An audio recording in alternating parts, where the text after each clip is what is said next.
Today we will be riding Cerro San Luis Obispo, also known as Madonna Mountain. We will be taking Rock Garden Trail and Perimeter to get back to the starting point. The reason why we chose this trail is to test stability. What I am most interested in, coming from the Hero 8 to the Hero 9, is whether or not the stabilization will be acceptable. I used the GoPro chest mount, which I know is definitely not the best one, but with the Hero 8 in wide and 2.0 boost on, it is very stable. The problem is that the camera has to be in wide to get the most out of the stabilization, which in my opinion is not good for MTB footage. So I'm really excited to see how the Hero 9 in superview with the 3.0 stabilization will look. I know that Super Boost 3.0 in superview will crop the image slightly, but will it still be wide enough for a good video?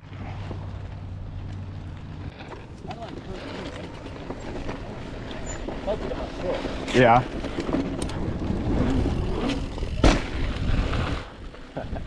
I think the best way to start this video is to discuss what settings I have been using on my Hero 8. Everything is stock except for 4K 24, Super View, Hypersmooth on. Inside ProTune, I put the EV comp down to -1 and I lower the maximum ISO to 400. The wind setting I also set to on. I also use this wind slayer to help with wind reduction and an ND filter depending on how bright it is outside.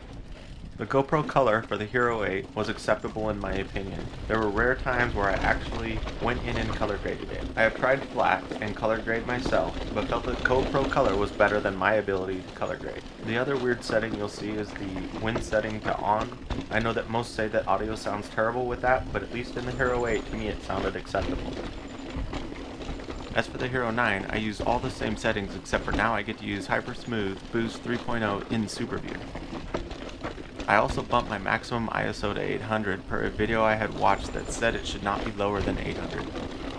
As for my first impressions so far, I think the ISO up to 800 was a bad idea. I will be going back to 400 as I generally ride in places with much less tree cover. As for GoPro color settings that I chose, I had to color grade this video to make it look acceptable in my opinion. Here's the footage without a color grade.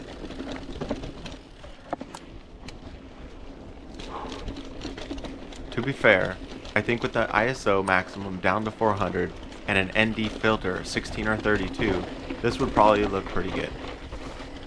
But I do see why people like the Lone Ranger use flat profiles and spend extra time color grading their footage. As for the wind settings set to on, it was terrible. It sounded like I was in a tunnel when I started talking while riding. I will be turning it off and testing just the wind slayer itself for wind reduction on my next ride.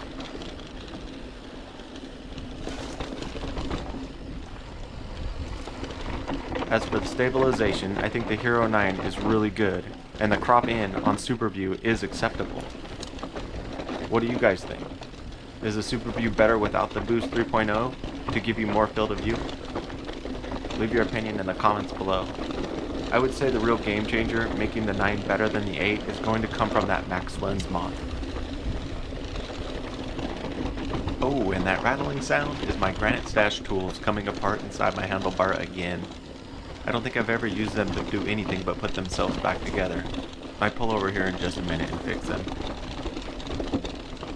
Back to the lens mod.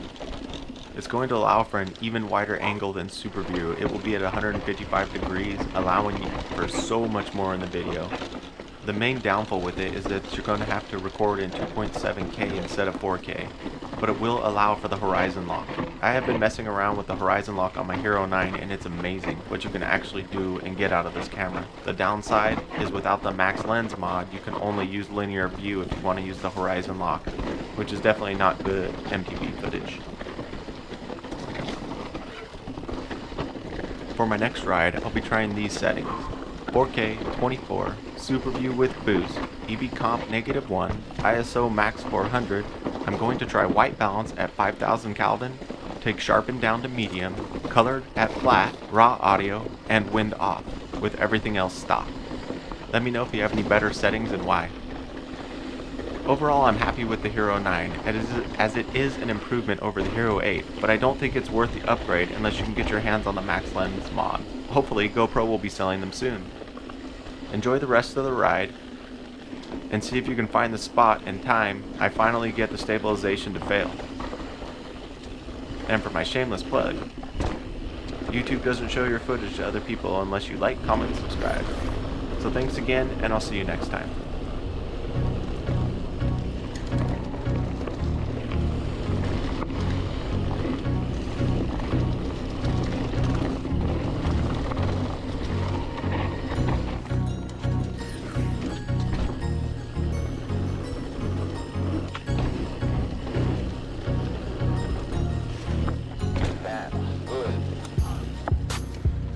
Be interesting to see how the 9 picks up between all these shadows and bright lights.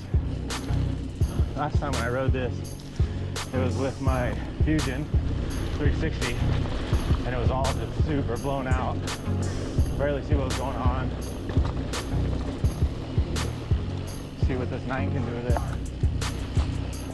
Ah, shit, should have done that.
A good fun run.